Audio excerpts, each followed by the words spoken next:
안녕하세요. 저는 50대 여자입니다. 저에게는 어릴 때부터 이어진 질긴 운명의 상대가 있어요. 그건 바로 저희 시어머니예요. 제가 어떻게 시어머니와 끊으려야 끊을 수 없는 질긴 인연의 끈으로 이어지게 된 건지 지금부터 시어머니와 저의 인생 이야기를 들려드릴게요. 저는 어려서부터 100평이 넘는 2층 양옥집에서 살았어요. 넓은 정원이 있는 근사한 집이었죠. 못 모르는 친구들은 부잣집 대문으로 들어가는 절 보면서 많이 부러워했지만 사실 전 부자도 아니었고 그 집은 우리 집도 아니었어요. 그 집에서 가정부로 일하는 엄마와 함께 주인집 문간방에 들어와 사는 거였거든요. 아빠 돌아가시고 오갈 곳 없는 어린 저와 엄마를 사장님과 사모님이 받아주셨다고 해요. 참 고마운 분들이죠. 어린 시절을 떠올려보면 사장님도 좋은 분이었지만 사모님은 정말 천사 같은 분이셨어요. 주인집에는 저와 동갑내기 아들이 하나 있었는데 사모님은 가정부 딸인 저와 금쪽 같은 당신 아들을 차별 없이 똑같이 대해주셨거든요. 얘 미경아, 이리 좀 나와봐라. 부르셨어요, 아줌마? 그래, 어서 와서 이것 좀 입어봐. 우리 동준이 거 사는 김에 네 것도 같이 샀어. 사모님이 저에게 새 겨울 파카를 내미시더라고요. 전 너무 고맙고 죄송스러워서 손사래를 쳤죠. 저 겨울 파카 필요 없어요, 아줌마. 작년에 사주신 것도 아직 멀쩡한데요? 작년보다 키가 몇 센치는 자랐을 텐데 그게 여태 맞겠니? 한창 클 나이에. 얼른 입어봐. 사모님은 책이며 학용품이며 철마다 새 옷에 운동화까지 항상 자기 아들과 똑같은 거로 제 것까지 준비해 주셨죠. 이렇게 사모님의 세심한 배려 덕분에 저는 가난한 엄마 밑에서도 부족함 없이 자랄 수 있었습니다. 늘 사모님 댁 집안일을 하느라 바빴던 엄마 대신에 저를 엄마처럼 돌봐주신 분도 사모님이셨어요. 전 항상 주인집 아들인 동준이와 함께 숙제도 하고 간식도 같이 먹으며 사모님의 보살핌을 받았죠. 엄마는 일에 치여서 피곤하기도 했고 또 원래 잔정이 많은 분도 아니어서 그런지 어떤 때는 사모님이 진짜 우리 엄마보다 더 엄마같이 느껴진 적도 많았답니다. 가정부 딸을 자기 아들과 똑같이 키워주는 편견 없고 차별 없는 사모님. 세상에 이런 사모님이 또 있을까요? 저는 천사 같은 사모님 밑에서 어린 시절을 아주 평탄하게 잘 보냈죠. 그런데 언제부턴가 절 대하는 사모님의 태도가 달라졌습니다. 왠지 동준이와 제가 함께 있는 걸 못마땅해 하시는 것 같더라고요. 아마 동준이와 제가 사춘기에 들어설 무렵부터였던 것 같아요. 그전에는 항상 둘이 같이 모아놓고 함께 놀게 했었는데 사춘기 때부터는 동준이와 제가 같이 있는 걸 썩 달가워하지 않으시더라고요. 그건 우리 엄마도 마찬가지였어요. 엄마는 항상 저를 보고 몸가짐을 조심히 해야 한다고 신신당부를 하셨죠. 괜히 동준이하고 엮이면 큰일 난다. 엄마 말 무슨 얘긴지 알지? 사모님이 이날 이때껏 키워주고 먹여주고 재워주셨는데 주인집 아들이랑 뭔 일 생기면 사모님이 얼마나 배신감 느끼시겠어? 그러니까 집에 오면 어슬렁거리지 말고 그냥 얌전히 방에 들어와 있어. 학교에서도 쓸데없이 서로 아는 체 하지 말고. 알았니? 알았어, 엄마. 걱정하지 마. 안 그래도 학교에서 어쩌다 마주쳐도 서로 모른 척하고 피한다고. 그때는 여학생이 남학생이랑 나란히 서 있기만 해도 소문이 나서 난리가 나던 시절이었어요. 엄마는 내가 동준이랑 사고라도 칠까 걱정이 되셨나 봐요. 하긴 사춘기 남녀가 한 집에서 같이 먹고 자고 하는데 눈에서 불꽃 튈 일이 일어날 만도 하지 않겠어요? 게다가 동준이는 꽤 잘생긴 인기남이었거든요. 사모님을 닮아서 곱상하고 귀티나는 외모에 잘 먹고 잘 자라서 그런지 키도 훤칠하게 커서 여학생들 사이에서 인기가 많았답니다. 이렇게 금쪽 같은 동준이가 걱정됐던 사모님은 급기야 엄마에게 말도 안 되는 부탁까지 하시더라고요. 미경이한테는 미안하지만 미경이랑 우리 동준이랑 친하게 지내지 않았으면 좋겠어. 미경이한테 잘 말해줄 수 있지? 아유, 사모님이 요즘 우리 미경이 때문에 신경이 많이 쓰이셨나 봐요. 죄송해요. 제가 사모님 신경 안 쓰이게 딸내미 단속 철저하게 할게요. 미경이가 허튼 짓 할 애는 아니라는 건 내가 누구보다 잘 알지. 근데 미경이도 동준이도 지금 한창 공부할 나이잖아. 내가 미경이를 못 믿어서가 아니라 그냥 노파심에 그러는 거니까 얘기 좀 잘해줘. 안 그래도 제가 알아듣게 잘 말해놨으니까 걱정하실 일은 없을 거예요. 저만 믿으세요. 이해해줘서 고마워. 아유, 고맙긴요. 호까지 달린 저를 이 집에 들어와 살게 해주신 것만도 감사한데 불미스러운 일을 만들면 안 되죠. 하루하루 은혜 갚기도 부족한걸요. 은혜라니 무슨 소리야.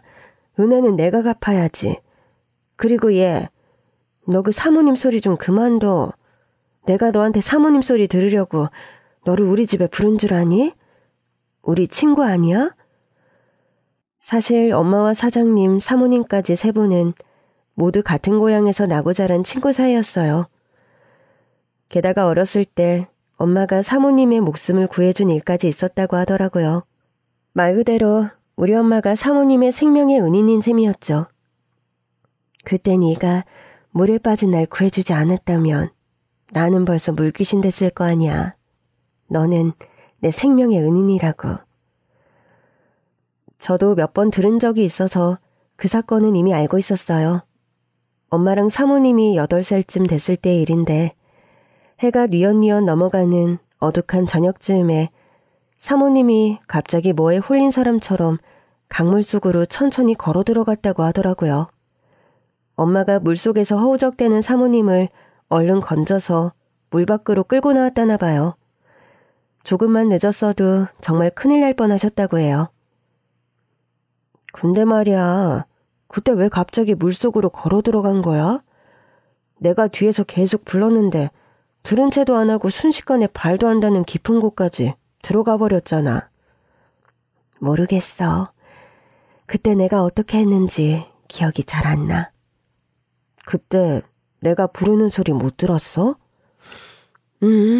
난 아무 소리도 안 들렸어. 지금 생각해봐도 참 이상해. 내가 그때 엄청 큰 소리로 불렀거든. 그때 시어머니가 놀라운 이야기를 꺼내시는 겁니다.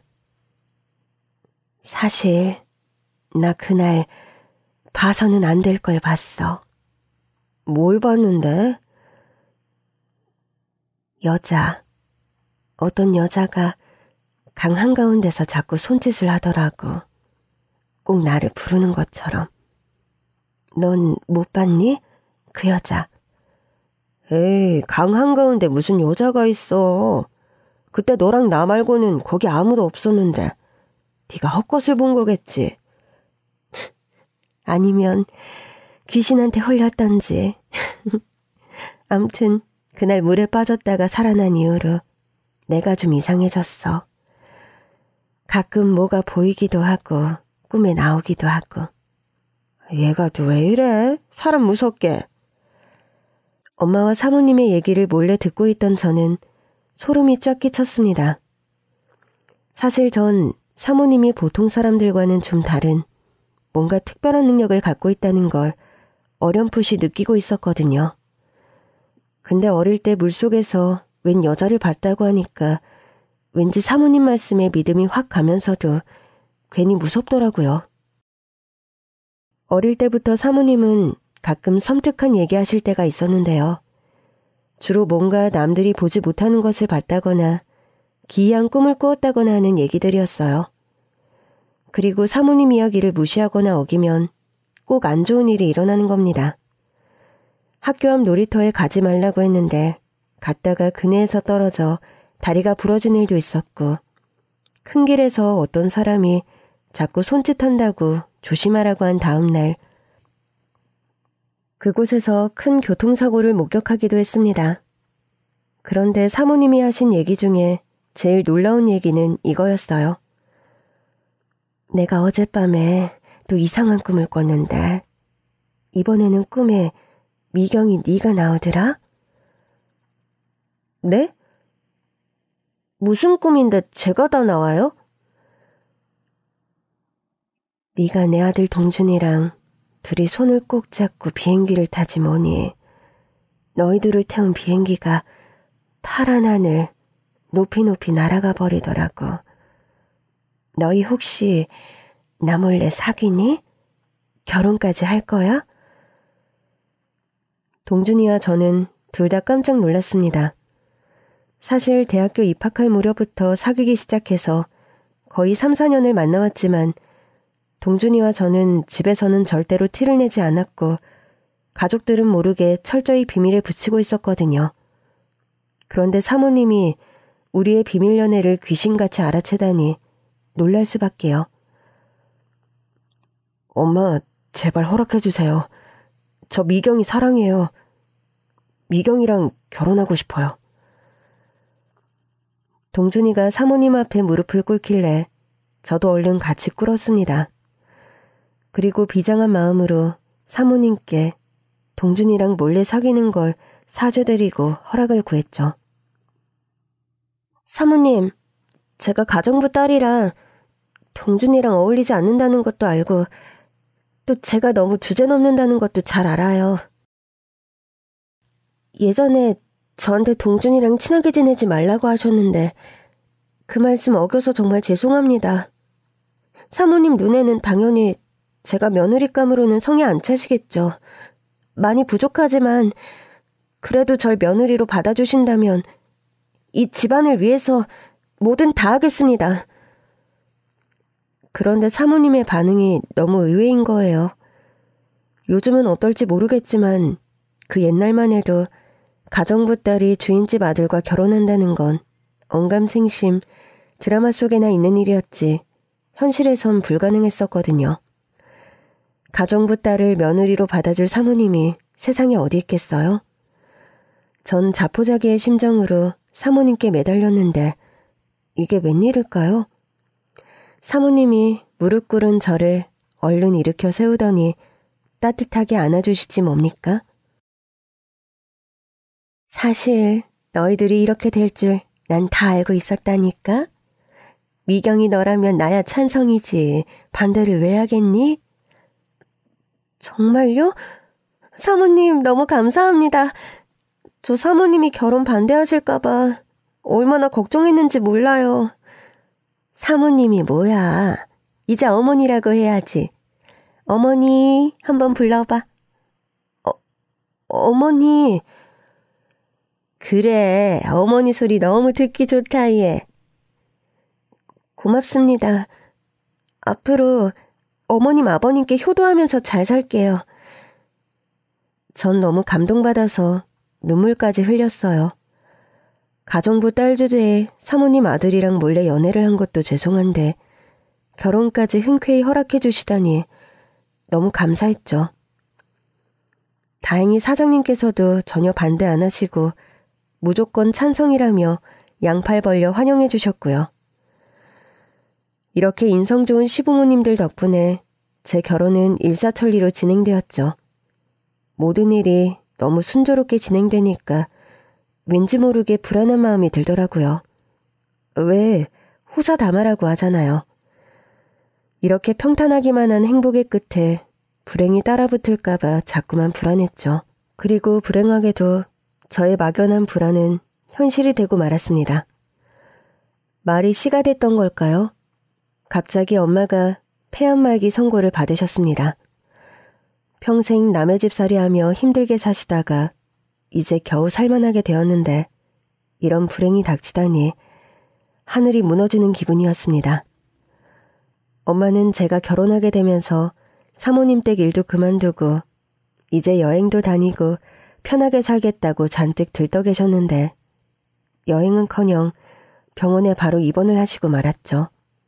근데 시어머니께서 깜짝 놀랄 말씀을 하시는 거예요. 간병인은 구할 것 없어. 사부인 병간호는 내가 직접 할게. 네? 어머님이요?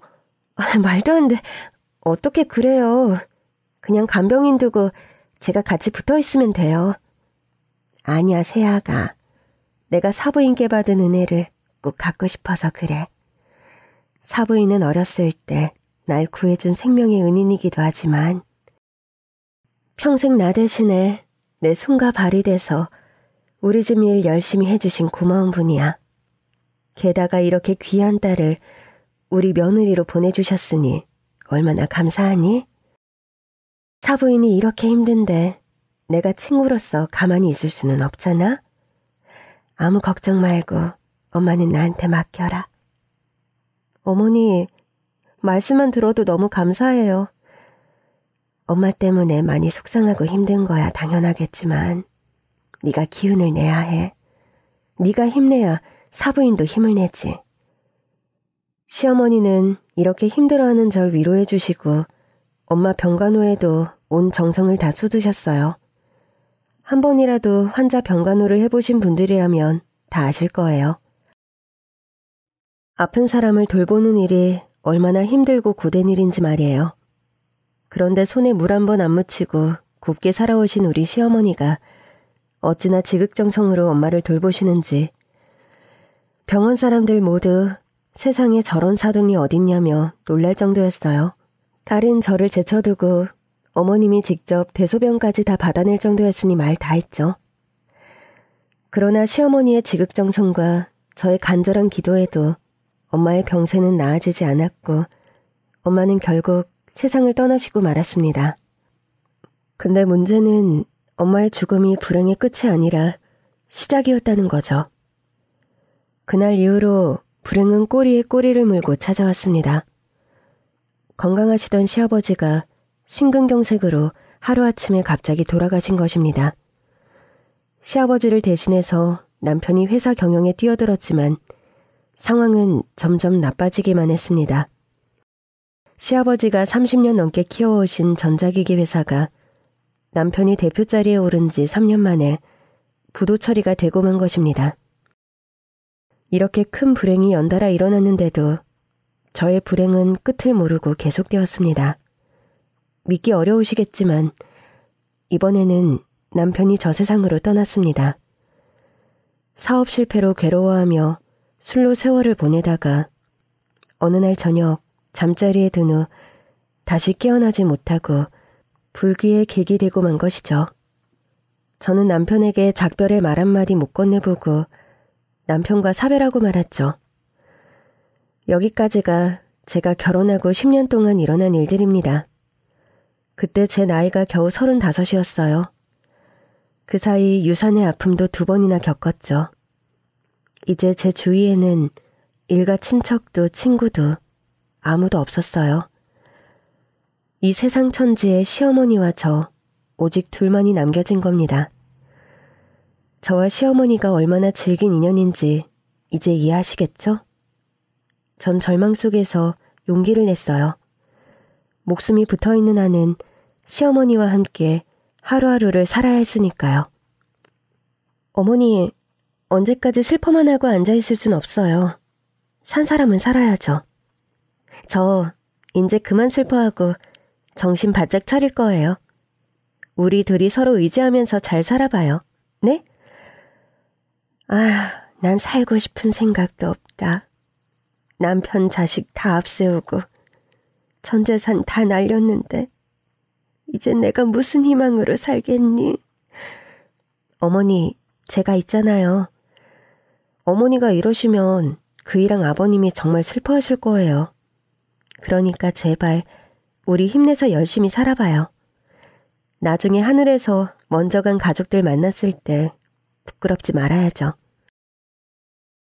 저는 어린 시절부터 살아온 정든 2층 양옥집을 팔고 겨우 반지하 월세방으로 이사를 갔습니다. 남편이 남긴 빚을 갚으려면 어쩔 도리가 없었죠. 그런데 이사 들어가는 첫날부터 문제가 있었습니다. 시어머니가 이 집에 안 들어가겠다고 버티시는 겁니다. 예, 난 여기서 못 살아. 난 안 들어갈란다. 어머니 왜 그러세요? 어린애처럼 투정 부리시면 어떡해요? 넌 이 집이 무섭지도 않니? 네? 무섭다고요? 그래, 빛도 잘 안 들고 침침한 게 난 여기가 너무 무섭다. 저건 또 뭐야? 곰팡이 아니냐? 아유, 무서워. 나 이 집에서 정말 못 살겠어. 어머니, 진짜 무서운 게 뭔지 아세요? 그건 방 한 칸이 없어서 이 추운 겨울날 밖에서 떠도는 거예요. 이런 집이라도 있는 걸 다행으로 아셔야죠. 제가 구한 반지 앞방은 햇빛이 잘 들지 않아 침침하고 퀴퀴한 냄새가 나는 곳이었어요. 대골 같은 큰 집에서 사모님 소리 들으며 살던 시어머니에게는 충격 그 자체였겠죠. 하루아침에 천국에서 지옥으로 떨어진 시어머니의 기분은 이해가 갔지만 그렇다고 불평만 하고 있을 수만은 없었습니다. 필사적으로 어머니를 달랬어요. 어머니, 여기 그렇게 나쁘지만은 않아요. 청소 싹 하면 냄새도 안 날 거고 곰팡이도 싹 없어질 거예요. 여기 창가에는 화분도 놓을 거예요. 괜찮겠죠? 아휴, 부자는 망해도 3년은 간다던데 어째서 우리는 숟가락 하나 남은 거 없이 쫄딱 망해버렸는지. 내 신세가 너무 처량하다. 어머니, 그만 우세요. 우리는 이 집에서 반드시 잘 될 거예요. 크게 성공해서 여기를 나가는 거예요. 그러려면 어머니가 마음에 안 드는 게 있어도 조금만 참아주셔야 해요. 아셨죠? 그렇게 반지 앞방으로 이사한 다음 날부터 저는 아르바이트를 시작했어요. 신세 한탄이나 하면서 넋놓고 있다가는 시어머니랑 둘이 굶어 죽을 판이었거든요. 10년간 남편 그늘 밑에서 전업주부로 살아온 터라 제가 할 수 있는 일은 많지 않았어요. 그래도 다행히 식당 일을 할 수 있게 되었습니다. 저는 오전에는 회사 구내식당에서 일하고 오후에는 갈비집에서 설거지를 하며 입에 풀칠이라도 할 수 있게 되었습니다. 다행히 시어머니도 제가 아르바이트를 2탕이나 뛰며 고생하는 걸 보고 많이 안쓰러우셨는지 더 이상 불평이나 신세 한탄을 하지 않으셨습니다. 주방일 하느라 갈라지고 터진 제 손을 꼭 잡고 안타까워하셨죠. 아휴, 젊은 애 손이 이게 뭐야. 우리 며느리 이렇게 고생만 해서 어떡하니? 괜히 우리 집으로 시집와서 안 해도 될 고생을 하고 있는 거 보니 내 마음이 찢어진다. 지금이라도 안 늦었어. 나랑 연 끊고 너 살 길 찾아서 나가라. 아직 40살도 안 된 젊디 젊은 것이 이렇게 고생만 해서야 쓰겠니? 늙은이는 혼자서 어떻게든 살면 되니까 얼른 너 팔자 고칠 생각해. 어머니, 연 끊고 나가라니요. 무슨 말씀을 그렇게 섭섭하게 하세요. 저 어릴 때부터 어머님이 우리 엄마보다 더 엄마 같다고 느꼈거든요. 엄마 일하느라 바빠서 어머님이 절 더 많이 챙겨주셨잖아요. 제가 그때 얼마나 어머니께 감사했는데요. 가족이라고는 우리 둘만 남았는데 제가 가기는 어딜 가겠어요? 이제 저 어머님을 시어머니라고 생각 안 해요. 진짜 엄마라고 생각해요. 그러니까 어머니도 저를 진짜 딸이라고 생각해 주세요. 앞으로 무슨 일이 벌어지든 우리 같이 헤쳐나가요. 저 내쫓을 생각 마시고요. 미경아, 너무 고맙다. 이제 네 말대로 널 며느리가 아니라 내 딸이라고 생각할게. 사실 그때 저에게는 큰 걱정거리가 하나 있었어요. 바로 시어머니의 건강 문제였어요. 갑자기 바뀐 환경 탓인지 몰라도 시어머니의 안색이 나날이 안 좋아지시는 게 보이더라고요. 밤에 잠도 잘 못 주무시는 것 같고 면역력이 떨어져서 그런 건지 매일 두통에 시달리셨죠. 전 시어머니가 어디 큰 병에 걸리신 건 아닌지 너무 걱정이 되었습니다. 엄마, 시아버지의 남편까지 식구들을 전부 병으로 떠나보낸 기억이 뇌리를 스쳤어요. 다시는 가족들과 사별하는 아픔을 겪고 싶지 않았어요. 시어머니만은 어떻게든 제가 꼭 지켜드리고 싶었죠. 시어머니가 시름시름 아픈 게 집안 군데군데 남아있는 곰팡이 때문인가 싶어서 전 하루 날 잡아서 대청소까지 했습니다. 세제로 박박 닦으니 대부분의 곰팡이는 싹 없어지더라고요. 근데 방바닥 한 구석에 유독 곰팡이가 지워지지 않는 부분이 있었어요. 아무리 닦아도 곰팡이 얼룩이 사라지지 않아서 그냥 매트로 덮어버리고 말았죠. 어머니, 어때요? 많이 깨끗해졌죠? 어머니 머리 자꾸 아픈 게 곰팡이 때문일 수도 있잖아요. 이제는 괜찮으실 거예요. 그래, 미경이니가 나 때문에 진짜 고생이 많구나. 고마워. 너 봐서라도 아프지 말아야지. 그러나 아프지 않겠다던 시어머니 말씀과 달리 어머니의 컨디션은 좀처럼 나아지지 않았어요. 어머니, 안색도 너무 안 좋으시고 기운도 없고 도저히 안 되겠어요. 저랑 같이 병원에 가요. 이러다 진짜 큰일 나겠어요. 그런데 시어머니 얼굴이 더욱 어두워지시는 거예요. 이건 병원에 가서 해결될 일이 아니야. 병원에 가도 아무 소용도 없을 거다. 그럼 어떻게 해요, 어머니? 진짜 무슨 일이 있으신 거예요? 어머니는 알고 계시죠? 저한테 말씀을 해보세요. 저도 알아야죠. 어머니가 한참을 머뭇거리다 꺼낸 이야기에 저는 소름 끼치도록 무서워졌습니다. 이 집에 이사 오고 얼마 안 돼서부터 자꾸 이상한 게 보인다. 네? 이상한 거라뇨? 뭐가 보이시는데요? 시어머니가 원래 귀신도 보고 이상한 꿈도 잘 꾸고 꼭 신기 있는 사람처럼 섬뜩한 얘기를 하실 때가 많아서 전 잔뜩 긴장했죠. 이번엔 정말 심상치 않더라고요. 이번엔 뭐예요? 여자? 남자?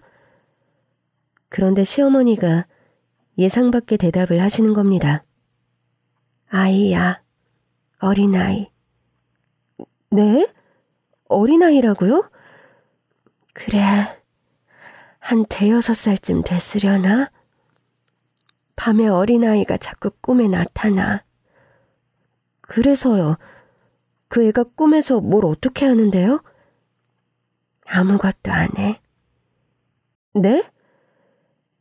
그냥 누워있는 내 얼굴을 가만히 들여다봐. 그냥 가만히 들여다만 본다고요?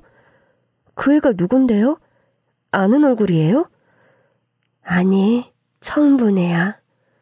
누군지 내가 어떻게 알겠니? 말도 한마디 안 하고 날 쳐다만 보는데.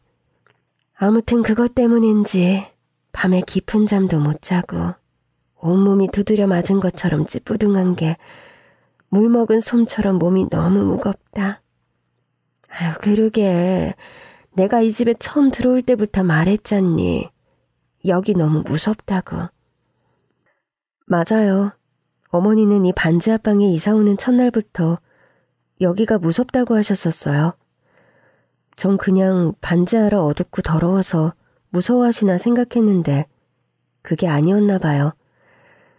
시어머니는 그때부터 뭔가 이상한 기운을 느끼신 모양이었습니다.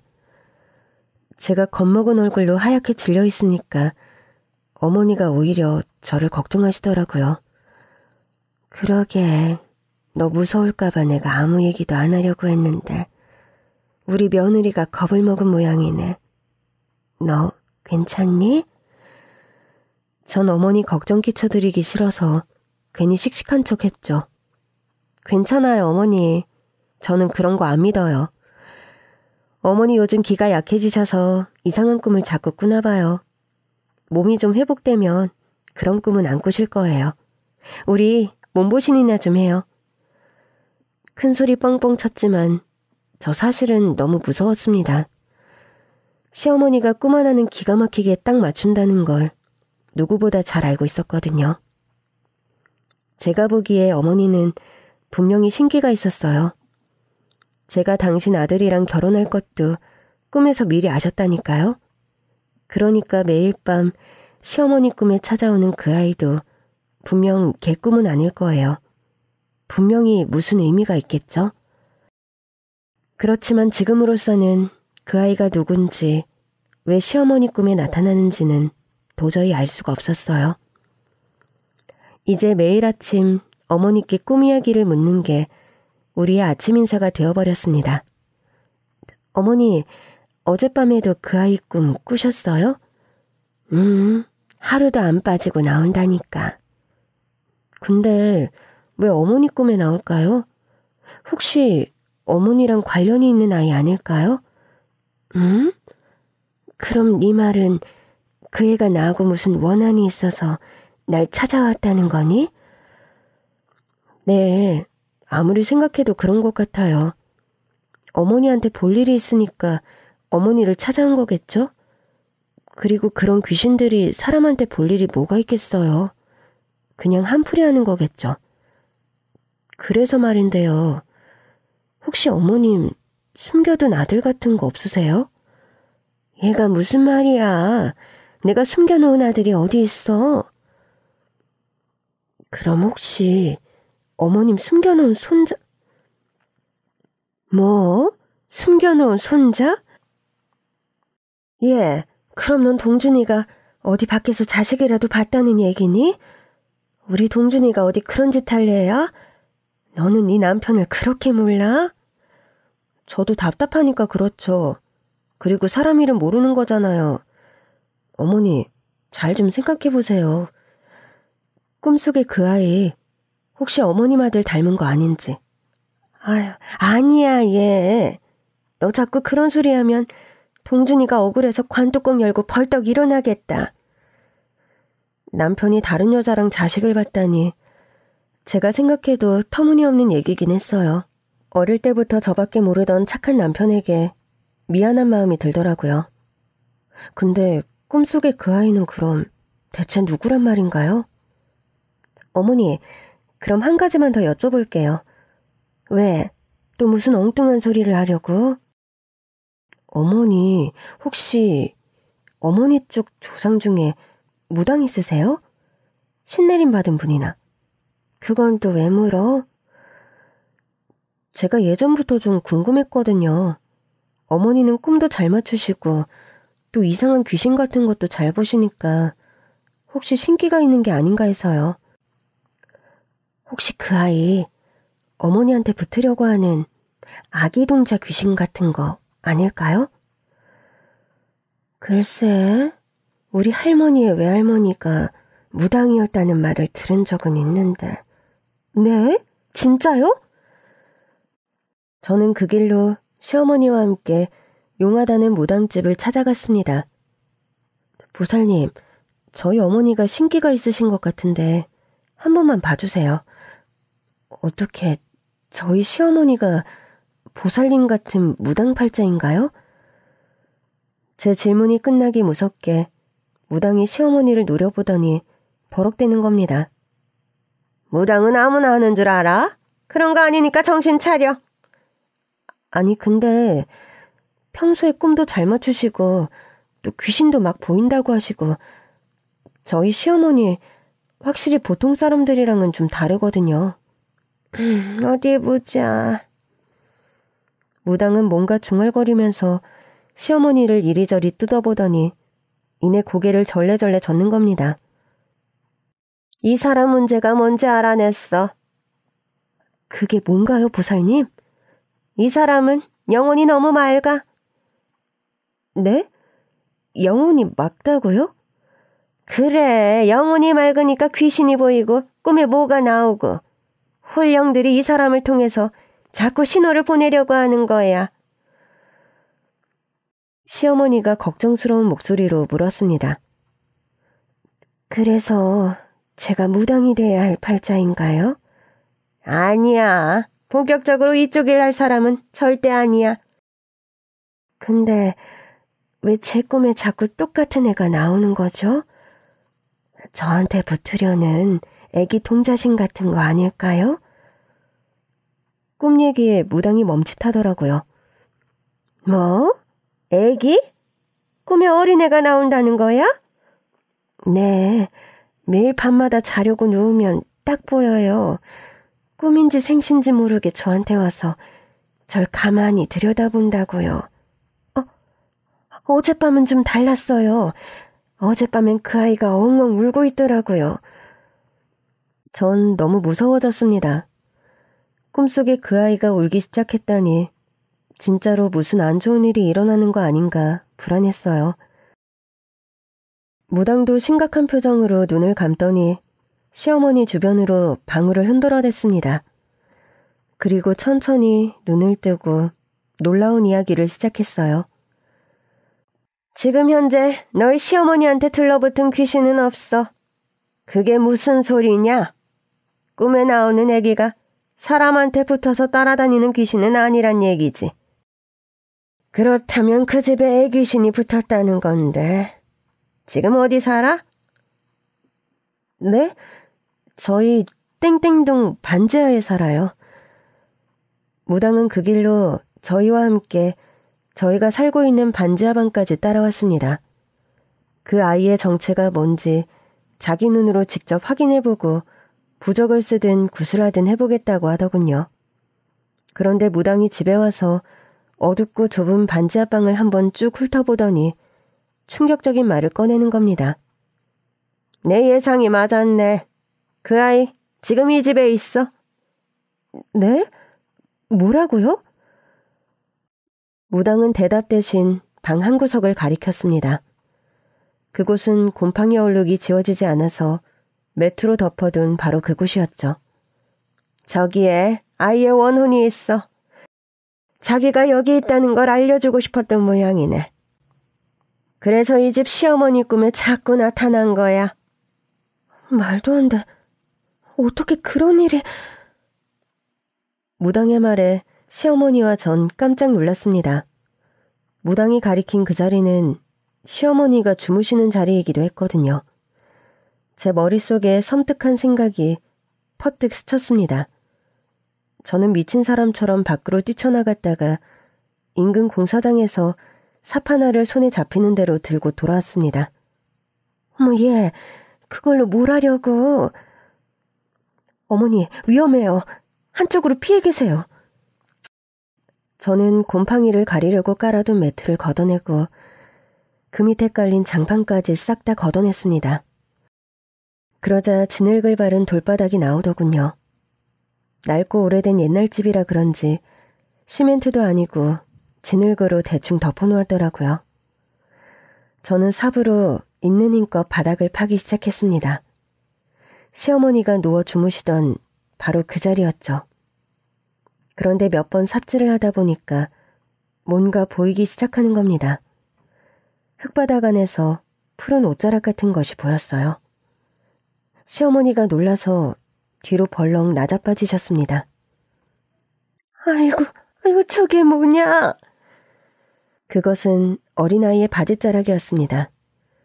저 역시 깜짝 놀라서 삽을 내려놓고 옷자락 부분을 손으로 살살 파내기 시작했습니다. 정말 그곳에 아이가 있었던 겁니다. 그것도 시어머니가 주무시던 방바닥 바로 밑에요. 이러니 시어머니 꿈자리가 그렇게 뒤숭숭할 수밖에요. 저도 저지만 시어머니는 저보다 훨씬 더 큰 충격을 받으신 모양이었습니다. 내가 그동안 뭘 깔고 자고 있었던 거냐. 이래서 애가 맨날 내 꿈에 나와서 울었던 거구나. 온몸에 소름이 돋고 무서워서 숨도 못 쉬겠다. 전 얼른 어머니를 안고 진정시켜드렸어요. 어머니, 진정하세요. 무슨 일인지 모르겠지만 이렇게 방바닥에서 아이가 나왔다는 건 여기서 뭔가 심상치 않은 일이 벌어졌다는 거예요.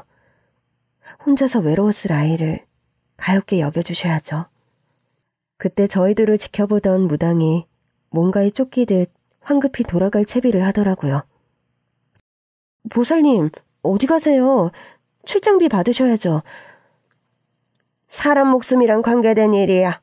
사람 목숨 담보로 돈 받고 그러면 우리 실령님이 노하셔. 이만하면 내 할 일은 다 한 것 같으니 난 그만 가야지. 얼른 경찰에 신고부터 하라고. 이제부터는 무당이 아니라 형사가 나서야 될 일이야. 전 무당 말이 끝나기 무섭게 바로 경찰에 신고를 했습니다. 경찰이 곧 출동해서 우리 집 현관에 출입 통제선부터 치기 시작하더군요. 안녕하세요. 땡땡경찰서 강력반 김용수 형사입니다. 아무래도 이 방에서 범죄가 일어난 것 같네요. 증거 채취하고 보존해야 해서 어쩔 수 없이 여기를 폐쇄할 수밖에 없습니다. 이해해 주세요. 네, 어쩔 수 없죠. 그럼 언제까지 집에 못 들어가는 건가요? 글쎄요. 한 일주일쯤? 언제까지라고 정확하게 말씀은 못 드리겠네요. 사건이 어떻게 진행될지 조사를 좀 더 해봐야 알 수 있으니까요. 하긴 저도 무서워서 조사 끝나도 여기 다시 들어갈 수 있을지 모르겠어요. 오만 가지 생각이 머릿속을 스쳐갔습니다. 돈도 없고 오갈 곳 없던 시어머니와 제가 등 떠밀리듯 밀려들어온 이곳. 반지하 새방이 범죄 현장이었다니요. 이렇게 허무하고 기운 빠지는 일이 또 있을까요? 전 그동안 잘 살아보려고 아등바등했던 것들이 다 숲으로 돌아가는 것 같아 속이 상했어요. 근데 시어머니도 저랑 같은 마음이었나 보더라고요. 제 등을 토닥이면서 위로를 해주시더군요. 아무리 어둡고 냄새나는 반지하 방이었다고 해도 너랑 나랑 여기서 추억도 많았는데 한순간에 우리 집을 뺏겨버렸네. 목숨 빼앗긴 사람도 있는데요, 뭘. 우리 좋게 생각해요, 어머니. 우리 덕분에 억울한 아이 한 명 한풀이하게 됐으니까요. 어머니와 저는 당장 갈 곳이 없어서 필요한 것만 대강 챙겨나와 경찰서에서 임시로 제공해준 숙소에서 머물렀습니다. 그리고 며칠 후 참고인 조사를 받으러 경찰서에 들렀는데 집에서 만났던 그 형사님이 이런 얘기를 하시는 겁니다. 임시 숙소에서 지내기 힘드시죠? 저희가 다른 곳을 준비해놨으니까 일단 그리로 옮기시죠. 거기가 어딘데요? 형사님이 데리고 간 곳은 놀랍게도 서울에서 최고로 좋은 특급 호텔이었습니다. 시어머니와 저는 난데없는 호사에 눈이 휘둥그레졌죠. 정말 여기서 지내도 괜찮아요? 네, 걱정 말고 편히 지내시면 됩니다. 시어머니는 벌써 잔뜩 신이 나셨더라고요. 어머, 얘 옛날 생각난다. 예전에 너희 시아버지 계실 때는 이 호텔 중식당에서 외식도 많이 했었어. 여길 다시 올 수 있을까 가끔 생각했었는데 이렇게 다시 오게 되네. 너무 좋다. 그러게요. 침대는 푹신하고 이불은 부드럽고 특급 호텔이 좋긴 좋네요. 그래도 저는 시어머니처럼 마냥 좋아할 수만은 없었어요. 경찰이 무슨 돈이 있다고 저희를 이런 호화로운 특급 호텔에다 방을 잡아줄 수 있겠어요? 뭔가 수상했어요. 전 형사님께 따져 물었죠. 이 방 누가 마련해 준 거예요? 형사님이 사비 털어서 해주셨을 리도 없고 그렇다고 경찰서에서 공금으로 했을 리도 없잖아요. 솔직하게 말씀해 주세요. 누구예요? 그게 그 방에서 나온 아이 신원이 확인돼서 부모한테 돌아갔어요. 세상에, 벌써요? 부모를 찾았다니 너무 잘 됐네요. 다행이다. 그 아이 부모님이 두 분께 감사하다고 일단 여기서 머무실 수 있도록 조치해 주신 겁니다.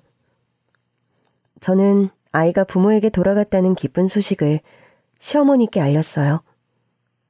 어머니, 그 아이 부모님 찾아서 집으로 돌아갔대요. 근데 저처럼 엄청 기뻐하실 줄 알았던 시어머니의 반응이 어째 뜨뜻미지근하더라고요. 벌써 다 알고 있었던 사람처럼 말이죠. 그래? 부모가 나타나서 찾아갔다고? 역시 그럴 줄 알았다니까. 어떻게 아셨어요? 그 애가 알려줬지 뭐. 네? 아까 꿈에 잠깐 나왔어. 아주 활짝 웃고 있어서 한시름 났다니까. 집에 돌아갔구나 생각했지. 시어머니의 건강은 그날 이후로 눈에 띄게 좋아졌습니다. 밥도 잘 드시고 잠도 잘 주무시고 안색도 한결 밝아지셔서 한시름 놓았어요. 이제 더는 그 아이 꿈도 꾸지 않는다고 그러시더라고요. 근데 고민 하나가 해결되고 나니까 새로운 걱정거리가 또 생겼습니다. 언제까지 호텔에서 신세를 지고 있을 수만은 없었으니까요. 저희는 새로운 집을 구해야만 했죠. 그때 누가 저희를 찾아왔다는 연락이 왔어요. 시어머니와 함께 내려가 보니 중년의 부부로 보이는 남자와 여자분이 계시더라고요. 박미경 씨 되시죠? 전 김상만이라고 합니다. 이쪽은 제 집사람이고요. 저희가 박미경 씨 댁에서 발견된 아이의 부모 되는 사람입니다. 점잖아 보이는 인상에 나이는 50대 중반 정도 되었을까요?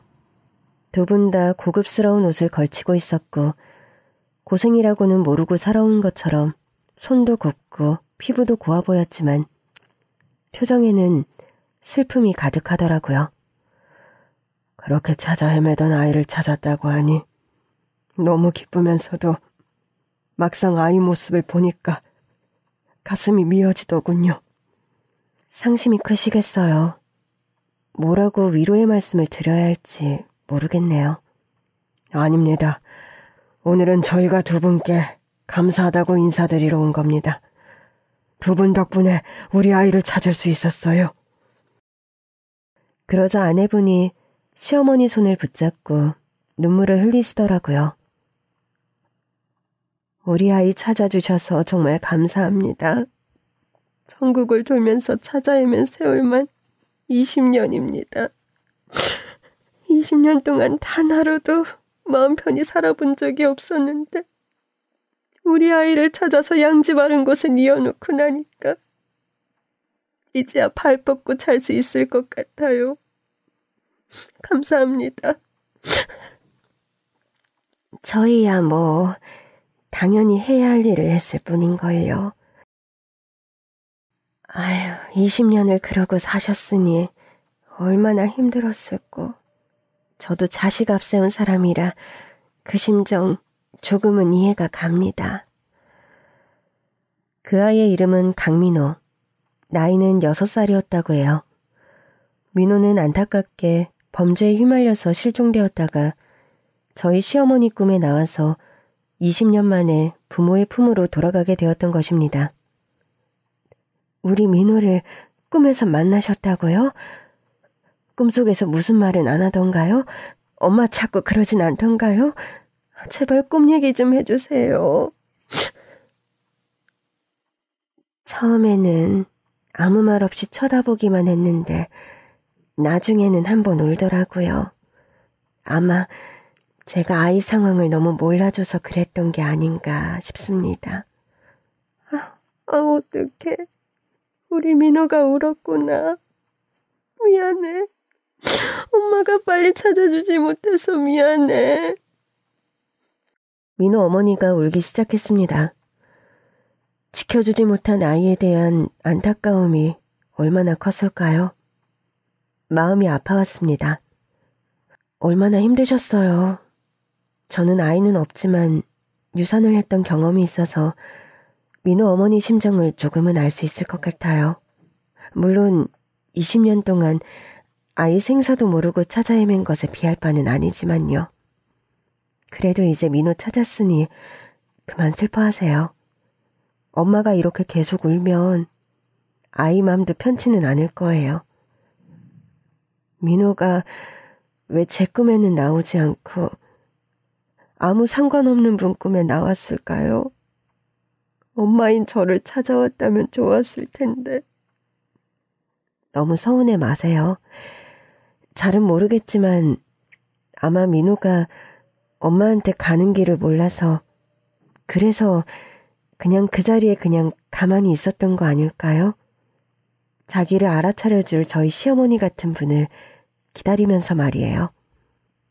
그랬을까요? 민호가 너무 가여워요. 민호 엄마, 그래도 너무 마음 아파하지 말아요. 민호 웃으면서 갔어? 정말요? 우리 민호가 웃었어요? 그래요. 며칠 전 꿈에 민호가 나와서 아주 예쁘게 꽃처럼 활짝 웃더라니까. 이제 아무 걱정하지 말아요. 민호는 하늘에서 잘 지내고 있을 거니까. 민호 어머니가 무너지듯 주저앉으면서 참았던 울음을 쏟아냈습니다. 민호야, 살아서 만나고 싶었는데 엄마가 미안해, 우리 아기.